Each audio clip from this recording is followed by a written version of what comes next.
Hi. It seems like I've been doing a Southern theme quite a bit these days, but that's because I'm in the South and it's summertime and we have all these wonderful vegetables. And there are a lot of traditions around Southern foods and eating in the garden, that kind of thing.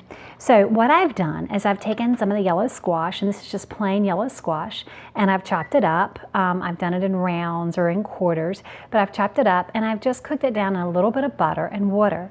So I had about 3 cups of chopped squash, and I've cooked it down with about 4 tablespoons of butter and about 1/3 of a cup of chopped onion. So I put the finely chopped onion in with the 3 cups of squash, with the 4 tablespoons of butter, and I used 1/3 of a cup of water. You don't want to use a lot of water. Steam it down. There's going to be some water in the squash naturally, and you can probably see as I've cooked it, there's very little water left. So you have to keep an eye on it. And I've added some pepper. I did not add salt, but I did add some freshly ground black pepper to this. And we're going to make our squash casserole. So start with your, and I didn't cook this into mush. It's tender, but I'm going to put it in the oven and bake it. So I didn't want it to be mushy. I wanted it to have a little bit of the squash texture. So what I'm going to do is I'm going to make, in the past I would have used one of those cream of mushroom soups or cream of celery soups or something like that. And that has all kinds of nasty stuff and carbs that you don't want. So I'm starting with sour cream, and this is a 1/2 cup of sour cream. And I'm just adding it into the same pan that I cooked the squash in. And what I love about that is it's kind of one of those one pot wonders. I don't need to mess up a lot of dishes. So I'm using about a 1/2 cup of sour cream. And then I have mayonnaise, and I'm going to use about a 1/2 cup of mayonnaise. Use either a mayonnaise that doesn't have sugar in it or use a homemade mayonnaise, whichever you have on hand. So that's a 1/2 cup of each, equal amounts. You can also use, if you want this to be really thick and rich, you can add 2 tablespoons of cream cheese, and the cream cheese makes it even creamier and thicker. But anyway, so I have that. I'll mix that around just a little bit, get this spoon out of the way. I'll mix this around with my spatula. And then I'm going to add, once it's cooled, and it's pretty cool now, I'm going to add some grated cheese to this. And this is just a nice shredded cheese, the Cabot shredded cheese. I'm going to start with about a cup, probably will add about 2 cups to this. If you don't like a lot of cheese, don't put as much. And that was right about a cup and probably is going to be enough. I might add a little bit more. But what I'm going to add next for the breadcrumbs is what makes this really good and gives it that authentic taste. I'm going to add crushed pork rinds. And what I do is I just keep my jar, and whenever pork rinds, a bag gets opened, if it doesn't get eaten and it gets stale, I use my Ninja, a food processor or blender, just to make this pork rind dust. Now you can buy pork rind dust online, and they call it pork rind dust. I just make my own, and it seems to keep really well. I'm starting with a 1/2 cup, and I just want to see if that's the right consistency. Like breadcrumbs, it will kind of dry out over time, and I think it's going to need a little more than that. Not much, maybe a 1/4 cup more, not a lot.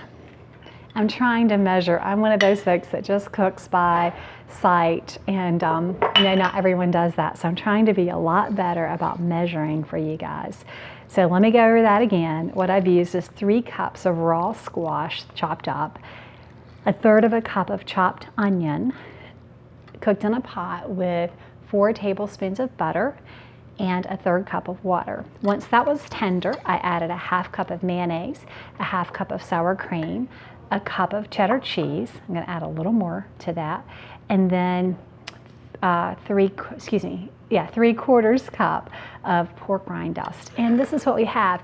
Now, I haven't added salt. I did add pepper, but I didn't add salt because the cheese is salty and the pork rinds are generally salty. So I didn't think it needed more salt. I could taste it at this point. I'm not going to, but I could. Another thing that you can add is different herbs and spices, thyme, a little garlic, a little onion powder. Thyme is really good with squash. If you have fresh or dried thyme, either works really well. I could also add bacon, and I've put bacon bits in my casserole before, and that's really good as well. And I'm using squash. If you don't like squash, you could do the same recipe using broccoli. So cook your broccoli with some onion, just like I did with squash. You could use zucchini instead of yellow squash. You could add chicken to it to make it more of a casserole meal, or add sausage to it, as long as the sausage doesn't have sugar. And you can see it's really creamy. This is really rich and satisfying. And I'm going to use this as a side with some grilled chicken quarters or with some marinated pork. Either of those work well. If you wanted to, you could, if you wanted, depending on what your tradition is with your casserole, you could dust a little more pork rind over the top, and you could put a little more cheese, and I think I'll do that. I'll add just a little bit of cheese to the top. And the pork rind is going to be crispy. So it's almost like using, if you used to use the fried onions or something like that, it's almost like using that. The pork rind dust is so versatile, and it won't burn, or it shouldn't burn. And just dust that over the top. I could add, like I said, whatever other herbs. Use your favorite recipe with your own traditions. So I hope you enjoy squash casserole with your family. Oh wait, I'm going to bake this. I'm going to bake this at 350 degrees until it's brown and bubbly. So don't forget that. I'm going to bake it at 350 degrees until it's nice and brown and bubbly, and then take it out and serve it warm.